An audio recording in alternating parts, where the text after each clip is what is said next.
ഞാൻ സത്യശീലൻ. പക്ഷേ ഇത് ഞാനല്ല. യഥാർത്ഥ ഞാൻ കണ്ടു പേടിക്കണ്ട. കൈരേഖ നോക്കി സത്യസന്ധമായി ലക്ഷണം പറയുന്നതിന് ലക്ഷണം കെട്ടവന്മാർ എനിക്ക് തന്ന ദക്ഷിണകളാണ് ഇതെല്ലാം.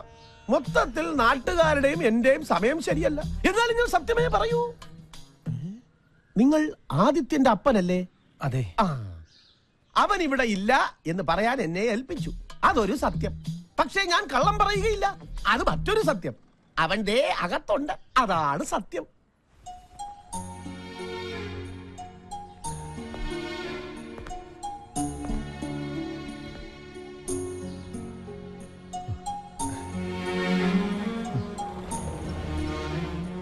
നമ്മുടെ ആനയെ കൊണ്ട് പോലും ഭാരം വലിപ്പിക്കാത്തവനെ അപ്പൻ. എന്നിട്ടും നീ, ഞാനും ലക്ഷ്മിയും നിന്നെ വെയിലും മഞ്ഞും കൊള്ളിക്കാതെ വളർത്തിയതല്ല മോനെ. എന്നിട്ടും എനിക്കിതൊന്നും സഹിക്കാൻ പറ്റണില്ല. കുഞ്ഞിനാളിൽ അപ്പന്റെ മാറിലും വലുതായിപ്പോ അപ്പന്റെ മനസ്സിലും വളരായിരുന്നു. തലയോളം കടം വന്ന് കയറിയിട്ടും ആന്റണി പതറിയില്ല. പക്ഷെ എന്റെ മോനെ അവിടെ കണ്ടപ്പോ അപ്പന്റെ മനസ്സ് തകർന്നു പോയടാ. അപ്പൊ എന്നൊന്നും പറയരുത്. എന്റെ മോൻ അപ്പനൊന്നും പറയില്ല കേട്ടോ. എന്റെ മോൻ വെയിൽ കൊണ്ടിട്ടെ അപ്പനെ പോലെ കറുത്തു പോരുത്. അത് ഈ അപ്പന് സഹിക്കില്ല. ലക്ഷ്മിയുടെ നിറ മോന്.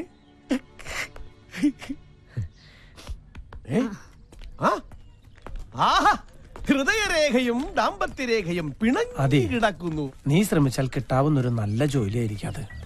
മിന്ന് ഗ്രൂപ്പിൽ മാനേജർ ആവാനുള്ള എല്ലാ യോഗ്യതകളും നിനക്കുണ്ട്. പറഞ്ഞു വരുമ്പോൾ നീയും പാതി രാജരക്തത്തിൽ പറഞ്ഞവനല്ലേ. ഹൈ, ഏതെങ്കിലും ഒരു കോവിലകത്തിന്റെ പേരങ്ങോട്ട് പറഞ്ഞേക്കണം. നിന്റെ മുഖത്ത് നോക്കിയാ നീ രാജകുടുംബത്തിലല്ലെന്ന് ആരും പറയില്ല. അപ്പൻ എന്തൊക്കെയാ പറയണേ? അപ്പം പറയണ ശരി. ദൈവം സഹായിച്ച് എന്റെ നിറവും കോലവും നിനക്ക് കിട്ടാതെ പോയത് നന്നായി. വേണ്ടപ്പാ, അപ്പന്റെ മോനാണെന്ന് അറിഞ്ഞിട്ട് കിട്ടുന്ന ജോലി മതി എനിക്ക്. ആദ്യം നമ്മളാരെയും ചതിക്കാനല്ലല്ലോ പോണത്. നമ്മളെല്ലാം എല്ലാരും തോൽപ്പിച്ചത്. അപ്പന് പഴയ ആദ്യമോനെ തിരിച്ചു വേണം. വാചകം അടിച്ച അപ്പനെ വരച്ച വരയിൽ നിർത്തണം ആദ്യമോനെ. വർമ്മസാറിനോട് ഞാൻ സംസാരിച്ച് ശരിയാക്കാം. പക്ഷേ തീരുമാനമെടുക്കേണ്ടത് മിന്നുമോളാ. അത് വല്ലാത്തൊരു അവതാര. അവളെ വീഴ്ത്തേണ്ടത് നിന്റെ ഉത്തരവാദിത്ത. അപ്പൻ എന്നെ വഴി തെറ്റിച്ച് അടങ്ങുള്ളല്ലേ? വഴിയാധാരമായ നമ്മുടെ ജീവിതം നമുക്ക് തിരിച്ചു പിടിക്കണ്ടടാ മോനെ. ഇത് എന്റെ ഭാര്യയെ പറ്റി അനാവശ്യം പറഞ്ഞാൽ ഒട്ടുകാലം തല്ലി ഓടിക്കും ഞാൻ. അനാവശ്യമല്ല ചേട്ടാ. കൈരേഖ കള്ളം പറയില്ല. ഈ ചേച്ചിയുടെ കയ്യിൽ അങ്ങനെ ഒരു രേഖയുണ്ട്. ഒന്നിൽ കൂടുതൽ പുരുഷന്മാരുമായി.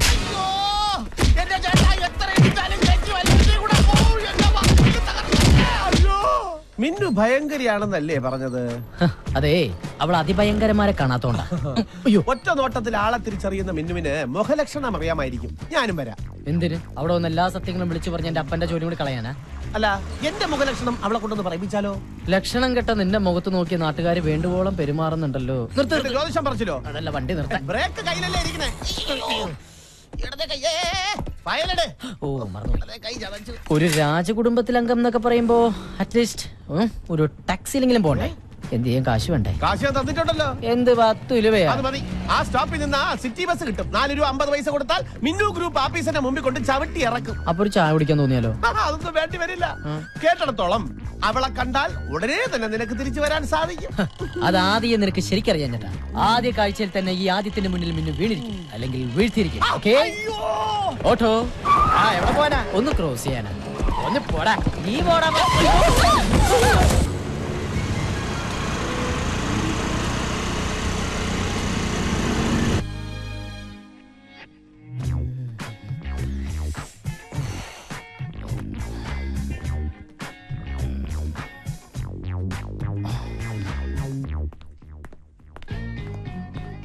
ഓ, നീ ഇവിടെയാണോ ജോലി ചെയ്യുന്നത്? എന്നാ നിന്റെ ശനിദശ തുടങ്ങി മോളെ.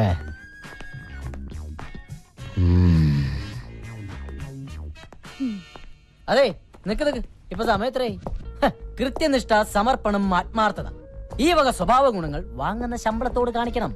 അല്ലെങ്കിൽ കിട്ടുന്ന ശമ്പളം നാട്ടുകാർക്ക് സ്കാനിങ്ങിനും എക്സ്റേക്ക് കൊടുക്കാനേ കാണൂ. മൂക്കിലൊരു കണ്ണട വെച്ചത് കൊണ്ട് മാത്രം ഇവിടെ ഒരു പെണ്ണും ഇന്ദിരാഗാന്ധി ആയിട്ടില്ല. കണ്ണുരുട്ടി പിടിപ്പിക്കാതെ പോയി അറ്റൻഡൻസിൽ ഒപ്പറി. പേടിച്ചു പോയി പാവം. Welton Adityavarma, Welton. പേരാദിത്യവർമ്മ, രാജരക്തത്തിൽ ജനനം, എന്റെ കൈകൊണ്ട് മരണം. Adityavarma. Yes.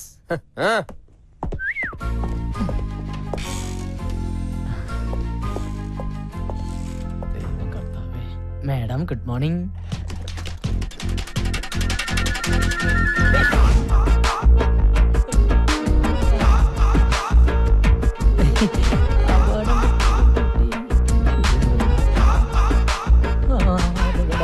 You are a best performing artist. Thanks. ആണോ? മുഖത്ത് നവരസങ്ങൾ ഇങ്ങനെ അലതലകയല്ലേ? ഇടയ്ക്ക് ഇങ്ങനെ തല്ലാറുണ്ട്. കലാമണ്ഡലത്തിൽ പഠിച്ചിട്ടുണ്ടോ? Oh my god. ആ രൂപ വേണ്ടല്ലേ? ടെക്നോളജിയുടെ ഒരു പോക്കേ. ആളറിയാതെ പറ്റിയതാ. ഇരിക്കാനല്ല പറഞ്ഞേ. ആ സർട്ടിഫിക്കറ്റ്സ് ഇങ്ങ് തരൂ. എല്ലാ സർട്ടിഫിക്കറ്റ്സും ഉണ്ട്. നിനക്കെന്താടാ വല്ല മൂൽ ഇങ്ങനെ മിന്നുമോളെ എല്ലാ സർട്ടിഫിക്കറ്റും ഉണ്ടാ നോക്ക്. സപ്രത്തിന് വേറെന്തോ പറയാൻ വന്നാണ് ഞാൻ പെട്ടെന്ന് മറന്നുപോയി. വേണ്ടായിരുന്നു. ഇതിനകത്ത് സ്കാനിംഗ് റിപ്പോർട്ട് ഇല്ലല്ലോ. സ്കാനിംഗ് റിപ്പോർട്ടോ? ഇവിടെ ജോലി ചെയ്യണമെങ്കിൽ ഹോൾ ബോഡി സ്കാനിംഗ് റിപ്പോർട്ട് നിർബന്ധം. അത് മാത്രം പോരാ, നീ രാജരക്തത്തിൽ പിറന്നാണോന്ന് അറിയാൻ വേണ്ടിട്ട് രക്തം, കഫം, മലം, മൂത്ര എല്ലാം എനിക്ക് ടെസ്റ്റ് ചെയ്യണം. ഇല്ലേ മിന്നു? എത്രയും പെട്ടെന്ന് സ്കാനിംഗ് റിപ്പോർട്ട് കൊണ്ടുവരും. ഇത് മിന്നുവിന്റെ പുതിയ തീരുമാനമാണ്. ഇതറിയാതെ പലരും ഇവിടെ ജോലി ചെയ്യുന്നുണ്ട്. ഞാൻ ശരിയാക്കി തരാം. മാഡം, ആളറിയാതെ പറ്റിപ്പോയ അബദ്ധത്തിന് ക്ഷമ ചോദിക്കുന്നു. അതിനുള്ള ശിക്ഷയാണ് ഈ സ്കാനിംഗ് എങ്കിൽ ഞാൻ ചെയ്തിട്ട് വരാം. പക്ഷേ ഈ വേക്കൻസിയിൽ എന്നെ തന്നെ പരിഗണിക്കണം. ഇയാൾ അധികം സംസാരിക്കണ്ട. പോയി സ്കാനിംഗ് റിപ്പോർട്ടുമായി വാ. എന്നിട്ട് തീരുമാനിക്കാം എന്ത് വേണമെന്ന്. ആദിത്യവർമ്മ, ഒരു ടൈ കെട്ടിയത് കൊണ്ട് മാത്രം ഒരാണും പണ്ഡിറ്റ് ജവഹർലാൽ നെഹ്റു ആവില്ല. ചെല്ല്.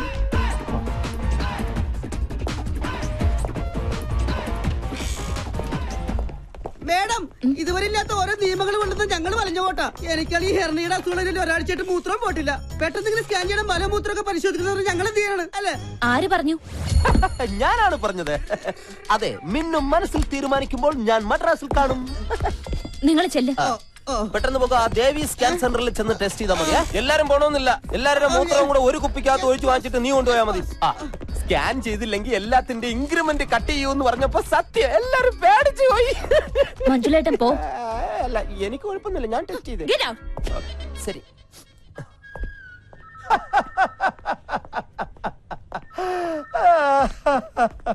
നീ അവളുടെ കയ്യിൽ നിന്ന് ഒപ്പിച്ചത് 2000 രൂപ.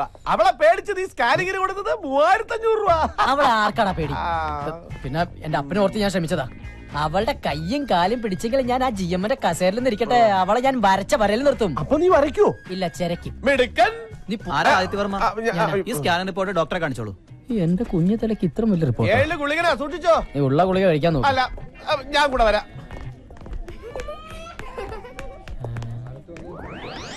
ഇതെന്താ ബീവറേജിന്റെ ക്യൂ? ദേ, ഒരു ചെറിയ നീണ്ട ക്യൂ ആയതുകൊണ്ട് പെട്ടെന്ന് അങ്ങോട്ട് പോവാ. ഇനിയിപ്പോ എന്ത് ചെയ്യും? ഒരു ഐഡിയ ഉണ്ട്. കൂടെ നിക്കണം. ജ്യോതിഷം പോലെ കുളമാക്കരുതേ. വാ. എന്തൊരു വിധി! കപട രോഗിയെ ഒറിജിനൽ രോഗി തള്ളുന്നു. അയ്യോ, അയ്യോ. അതെ അതെ. ഇതെന്തോന്നു? മരുന്ന് കുടിക്കാൻ പോണോ? ചോര. അയ്യോ, എല്ലാവരും ഒന്ന് വഴി മാറണേ.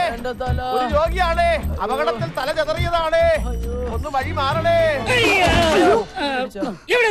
അതെ, ഞാൻ കണ്ടില്ല. ഞാൻ കണ്ടു. എടാ നീ എന്റെ ചേച്ചി, അപകടത്തില് തലച്ചോറ് നെയ്ച്ചോറായി മരിക്കാറായ ഒരു രോഗിയാണ്. ഒന്ന് പെട്ടെന്ന് മാറും. ഒന്ന് ആന്റണിയുടെ മകൻ ആദിത്യനല്ലേ? എന്റെ കർത്താവേ, ഈ ചെറുക്കന് ഇതെന്തോ പറ്റി? അയ്യോ.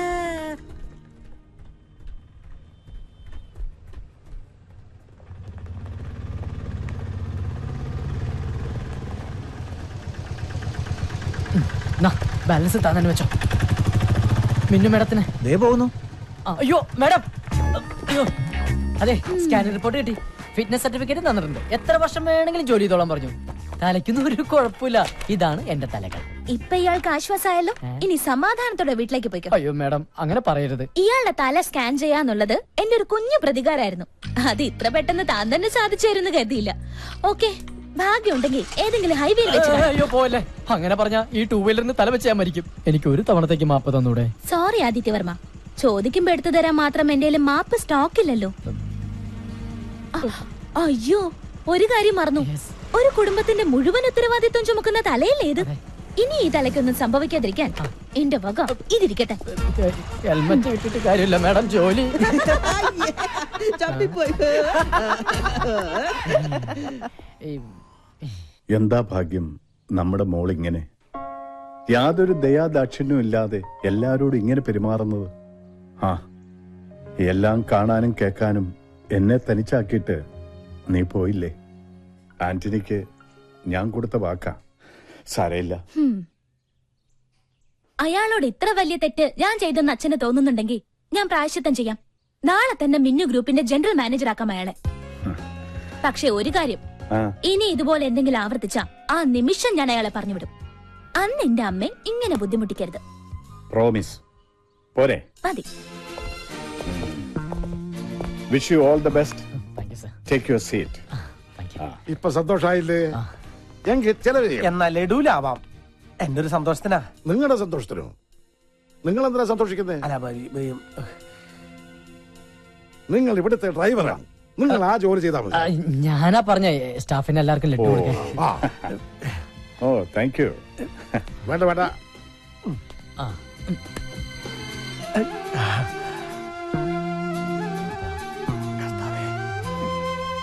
അളിയാ, ഒരെണ്ണം എടുക്കളിയാ. ആന്റണി ചേട്ടൻ കഴിക്കേ.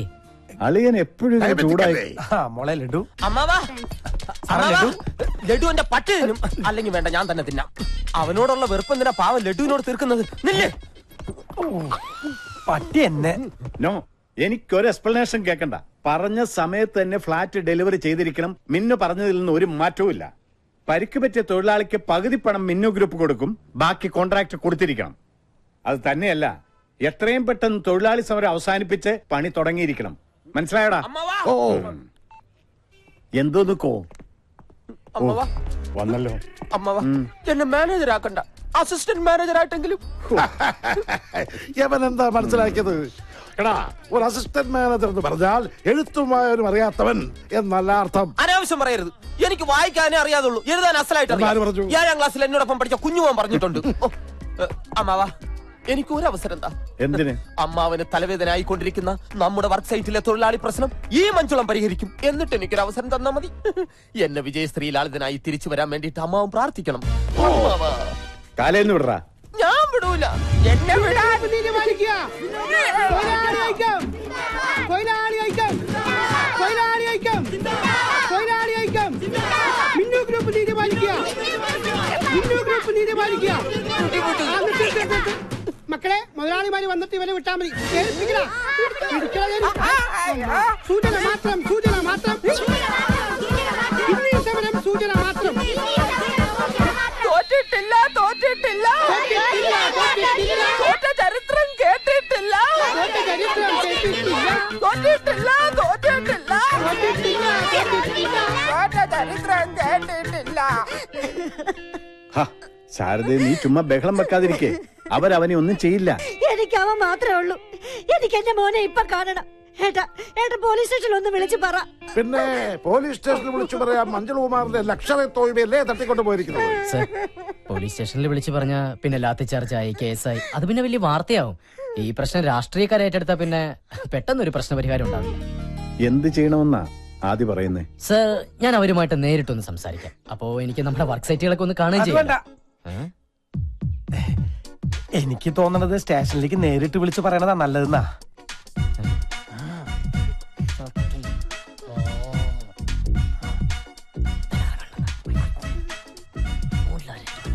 എന്താ? നമ്മൾ ഒരേ നാട്ടുകാരൊക്കെ തന്നെയാണ്. പക്ഷേ ഞാനിപ്പോ തന്നെ GM ആണ്. ഒരു GM-ന്റെ മുഖത്ത് നോക്കി ഒരു ഡ്രൈവർ കൊഞ്ഞനം കുത്തി കാണിച്ചാൽ അതിന്റെ പണിഷ്മെന്റ് എന്താണെന്ന് അറിയോ mister? By the way, sir അനുവദിച്ചാൽ ഞാൻ അവരുമായിട്ട് നേരിട്ടൊന്ന് സംസാരിക്കാം. എന്താ മോളുടെ അഭിപ്രായം? നമ്മുടെ പുതിയ GM അല്ലേ, പോയിട്ട് വരട്ടെ. Thank you madam, thank you so much. ചേച്ചിന് കരയാണ്ടിരിക്കേ മഞ്ജുളിനെ ഞാൻ കൊണ്ടുവരും. ഡ്രൈവർ വണ്ടി എടു. വേണ്ട, ഞാൻ വരാം. ഓ